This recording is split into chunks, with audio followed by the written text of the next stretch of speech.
Well, here we go again. President Trump is back at it with the Kennedy Center. His allies just voted to put his name back on the building after a federal judge ordered it removed. They also voted to name the surrounding grounds after Trump and close most of the center for 2 years. So the question is, can a board filled with Trump appointees legally work around what a federal court has already rejected? The Kennedy Center is not simply another theater. In 1964, Congress officially designated it as a living memorial to President John F. Kennedy following his assassination.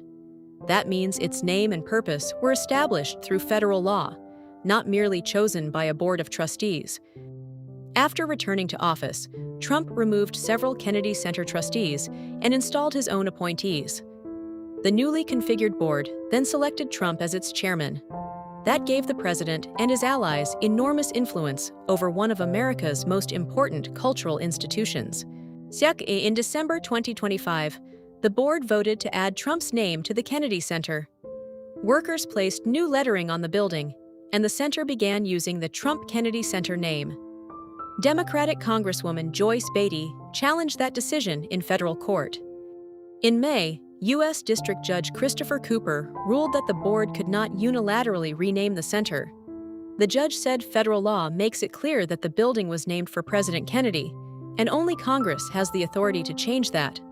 Workers removed Trump's name from the building in June. The administration appealed and argued that taking down the name could damage fundraising. But a federal appeals court said the administration had not provided specific evidence supporting that claim. Now, Trump's appointees have voted on a different approach. Instead of formally calling it the Trump Kennedy Center, the facade would read, the John F. Kennedy Center for the Performing Arts, restored and renovated by President Donald J. Trump. The board also voted to name the surrounding property President Donald J. Trump Plaza and close most of the center for 2 years of renovations. Trump's supporters say the aging building needs major repairs and that his leadership will transform it into a world-class cultural institution. The judge previously recognized that the board has broad authority over operational decisions, including renovations and a possible closure following a valid vote. But placing another president's name on a memorial legally dedicated to John F. Kennedy is a different question, and this latest vote could send the dispute right back to court. Now, let's call this what it is. This is bigger than lettering on a building. It is about presidential power, federal law, and whether political appointees can find a new route around a judge's ruling.